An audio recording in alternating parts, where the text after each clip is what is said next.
நம் தேவனாகிய இயேசு கிறிஸ்துவினால் உங்களுக்கு கிருபையும் சமாதானமும் சந்தோஷமும் உண்டாவதாக. இன்றைக்கு நாம பார்க்கவிருக்கிற வேத பகுதி 1 பேதுரு 2வது அதிகாரம் வசனம் 11. 1 Peter chapter 2 verse 11.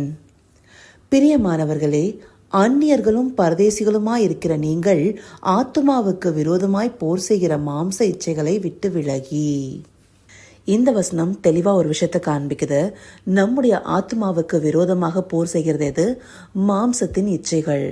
மாம்சம்ங்கிறது நம்முடைய சரீரத்தை குறிக்குது. நம்முடைய சரீரத்துக்காக நாம கவலைப்படுகிற காரியங்கள்னாலேயே ஆத்மாவுக்கு பாவத்தை நாம கொண்டு வருகிறவர்களாக இருக்கிறோம்.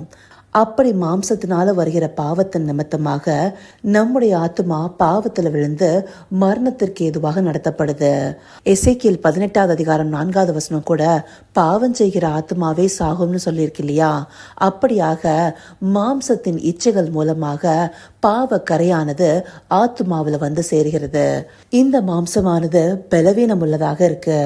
அது தன்னுடைய தேவைகளை பற்றினதாக இருக்கு. அதனால்தான் இந்த மாம்சத்தின் தேவைகளை மனிதர்கள் நாடி தேடுறாங்க. எண்ணத்தை உண்போம், எண்ணத்தை குடிப்போம், எண்ணத்தை உடுத்துவோம், இப்படியான கவலைகள் ஆகுது. இந்த மாம்சத்திற்கு உணவு தேவைதான். ஆனா அதுவே இச்சையாக மாறும்போது அது பெருந்திண்டியாக மாறுது. அதாவது அதீத உணவு பழக்க வழக்கத்துக்கு உண்டாக்குகிறதாக இருக்கு.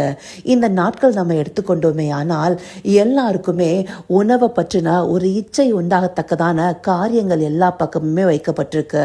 இப்ப இருக்கிற உணவு கலாச்சாரத்தின்படி அதிகப்படியாக வெளியில இருக்கிற நிறைய உணவுகளை நாம வாங்கி சாப்பிட்றதுக்கு அநேக செயலிகள் வந்திருக்கு. அதாவது நிறைய ஆன்லைன் ஆப்ஸ் வந்திருக்கு. அது எல்லா தேசங்கள்லயும் அவங்களுக்கு தக்கதாக இருக்கு.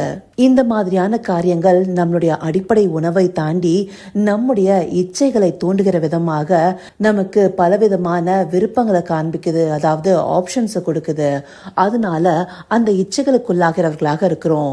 அதே போலதான் உடுக்கை எடுத்துக்கொண்டோமே ஆனால் குறிப்பிட்ட வருஷங்களுக்கு முன்பாக நம்ம ட்ரெஸ் எடுக்கணும்னா அது சில பண்டிகை நாட்களுக்காக தான் இருக்கும்.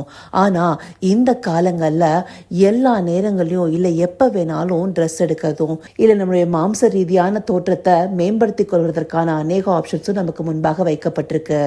இந்தபடியாக அடிப்படையான காரியங்களையே மாம்ச இச்சைகளுக்குள்ளார இவ்வளவாக இழுக்கும் போது இன்னும் உலக பிரகாரமான அநேக காரியங்கள் நம்மை மாம்ச சிந்தைக்குள்ளாக இழுக்கிறதாக இருக்கு. அப்படியாக மாம்சத்திற்குள்ளார நாம சிக்குண்டு போகும்போது நாம ஆவிக்குரிய சிந்தையில மட்டுப்படுத்தப்பட்டவர்களாக இருக்கிறோம். அது ஆத்துமாவுக்கு விரோதமாக இருக்கு. அப்போ நம்முடைய ஆத்துமாவானது பாவத்திற்கு நேராக தள்ளப்படுது. இந்த உணவு உடுக்கைங்கிறது ஒரு அடிப்படையான உதாரணம் தான். இதை தாண்டி மனிதர்கள் தங்களுடைய மாம்ச தேவைகளுக்காக மற்றவர்களை ஏமாற்றி பிழைப்பவர்களாகவும் குற்றமற்றவர்களை ரத்தம் சிந்த வைக்கும் அளவும் இரக்கமற்றவர்களாக மாறிட்டாங்க. அப்படியாக தற்பிரியர்களாகவும் சுகபோகமா வாழ்கிறவர்களாகவும் மாறிட்டாங்க. இப்படியாகவே கடைசி காலம் இருக்கும்னு சொல்லி நம்முடைய வேதம் சொல்லுது இல்லையா? அந்தபடியாக மாம்சத்தின் தேவைகளுக்காக மனிதன் எந்த ஒரு நிலைக்கும் மாறி போனவனா இருக்கிறான். ஒருத்தர் மாம்ச பிரகாரமா வசதியா வாழணுங்கிறதுக்காக அவங்களுடைய மாம்ச தேவைகளுக்காக பணம் சம்பாதிக்கிறதுக்கு ஓடுவதனாலேயே நிறைய காரியங்கள்ல ஈவு இரக்கமற்றவர்களாக மாறிக்கொண்டிருக்கிறாங்க. தங்களுடைய சுயநலத்தை மாத்திரம் பார்க்கிறவர்களாக இருக்கிறாங்க. இப்படியான வாழ்க்கை நடையில இருப்பதே மாம்ச இச்சைகளுக்கு ஏதுவாக இருப்பது. அந்தபடியாக இருந்தோமே ஆனால் நம்முடைய ஆத்மாவுக்கு விரோதமாகவே பாவம் செய்கிறவர்களாக நாம் இருப்போம். அப்படியாக நாம் இருக்கக்கூடாதுங்கிறதுனால்தான் தேவன் நமக்கு புதிதான ஆவியை கட்டளிட்டிருக்கிறாரு. அந்த ஆவிக்குரிய சிந்தையில மேலோங்கினவர்களாக நாம காணப்படணும். அப்படியான ஆவிக்குரிய சிந்தையில மேலோங்க நமக்கு தேவனோடு இருக்கிற ஐக்கியம் அதிகமாக தேவைப்படுது. நம்முடைய ஜெப ஜீவியமும் வேத வாசிப்பும் சபையோடு கூடிய ஐக்கியமும் இவை எல்லாமே நம்ம ஆவிக்குரிய சிந்தையில வளர்கிறதுக்கு உதவுகிறது. அதை விட்டு நம்ம தள்ளி இருக்கும் போது நாம இந்த உலக காரியங்களுக்குள்ளார இழுக்கப்படுறோம். இந்த உலகமானது மாம்ச இச்சைகளை தூண்டுகிறதாக இருக்கு. அப்படியாக நாம் இந்த உலகத்தின் காரியத்திற்குள்ளார சிக்குண்டு போய் மாம்ச இச்சைகளுக்கு எதுவாக நடந்து கொள்ளாம தேவனை பற்றி கொள்ளும் விசுவாசத்தோட அவருக்கேற்ற காரியங்கள் ஐக்கியப்பட்டு அதில் வளரும் போது ஆவிக்குரிய சிந்தையில அதிகமாக மேலோங்க முடியும். அந்த நாட்கள்ல இஸ்ரவேலருக்குள்ளாரையே மாம்ச ரீதியா யோசிச்சவங்க இருக்கிறாங்க.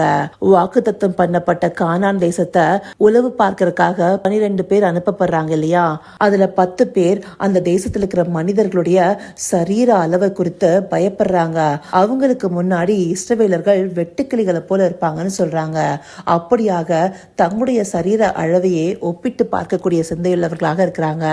ஆனா அதற்கு மத்தியில யோசுவாவும் காலேப்பும் எப்படியாக சொல்றாங்க, அவர்கள் தங்களுடைய மாம்சத்தின் பலத்தை நம்பாம அவர்களை நடத்தின தேவனை நம்பினவர்களாக இருக்கிறாங்க. அதனால்தான் ஆண்டவர் தாமே காலேப்ப என்னாகமம் 14வது அதிகாரம் 24வது வசனத்துல, என்னுடைய தாசனாகிய காலேப் வேறே ஆவியை உடையவனாய் இருக்கிறபடினாலும்னு சொல்றாரு. அப்படியாக மாம்சத்திற்குரிய சிந்தையை விட்டுட்டு தேவனுடைய ஆவியை பற்றி கொள்ளும் சிந்தையை உடையவர்களாக இருக்கும்போது நாமும் இந்த பயத்தின் ஆவியை உடையவர்களாக இருக்க மாட்டோம். 2 தீமோத்தேயு 1:7 வசனம் தெளிவா சொல்லுது, தேவன் நமக்கு பயமுள்ள ஆவியை கொடாமல் பலமும் அன்பும் தெளிந்த புத்தியும் உள்ள ஆவியை கொடுத்திருக்கிறார்னு சொல்லிட்டு, அப்படிப்பட்ட ஆவியுடையவர்களாக நம்முடைய மாம்ச இச்சைகள் எல்லாம் ஒழித்து விட்டு தேவனை பற்றி கொள்ளும் ஆவிக்குரிய சிந்தையில எழும்பி நம்முடைய ஆத்துமாக்களை காத்துக்கொள்பவர் இருக்கணும். அதை நாம உணர்ந்து கொள்வதற்காகவே இந்த பகுதிகள் நமக்கு காண்பிக்கப்பட்டிருக்கு. இதை அறிந்து கொண்டு நம்முடைய ஆத்துமாவுக்கு விரோதமாய் போர் செய்கிற மாம்ச இச்சைகளை விட்டுட்டு ஆவிக்குரியவர்களாக இருக்க அவரை நோக்கி பார்ப்போமா? கர்த்தாவே, தேவாதி தேவனே, உமக்கே இந்த வேளையில் நன்றி செலுத்துகிறோம் ராஜா. அப்பா, மாம்சத்தின் காரியங்களை பற்றி கொண்டிருக்கும் போது இந்த உலகத்திற்குள்ளார சிக்கொண்டு போய் எங்களுடைய ஆத்துமாவுக்கு விரோதமான பாவ காரியங்களுக்குள்ளாரையே நாங்கள் இருப்போங்கிறத இந்த பகுதிகள் மூலமாக எங்களுக்கு தெளிவுபடுத்திருக்கீங்க தகப்பனே.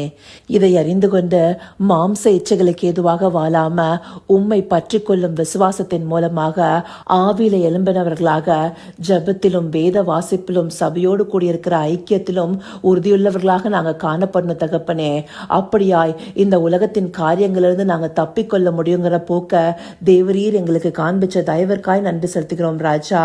அந்தபடியாய் நீர் கொடுத்த பலமும் அன்பும் தெளிந்த புத்தியும் உள்ள ஆவியோடு செயல்பட்டு எங்களுடைய ஆத்துமாக்களை காத்துக்கொள்ள தேவரீர் எங்களை நடத்தியர்லுங்க. அப்படியே நீங்க பாராட்ட போகிற கிருபைக்காய் நன்றி. சகலவித துதி மகிமை கனம் யாவும் ஒருவருக்கே செலுத்துகிறோம். இயேசு கிறிஸ்துவின் மூலமாய் வேண்டிக் கொள்கிறேன் பிதாவே. ஆமேன், ஆமேன்.